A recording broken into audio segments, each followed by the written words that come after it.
विदितं भूमिकम्पायमानम्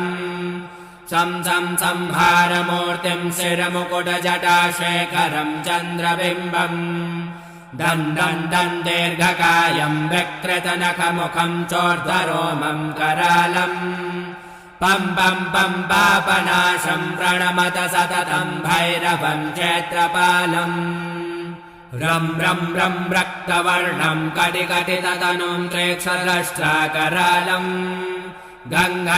घोषघोषं घघघघघटितं घर्जरं घोरनादम् कङ्कालपाशं धृग्धृग्धृडितं ज्वालितं कामदाहम् तं दिव्यदेहं प्रणमत सततं भैरवं क्षेत्रपालम् लं वदन्तं ललितं दीर्घजिह्वाकरालम् धूं प्रवर्ण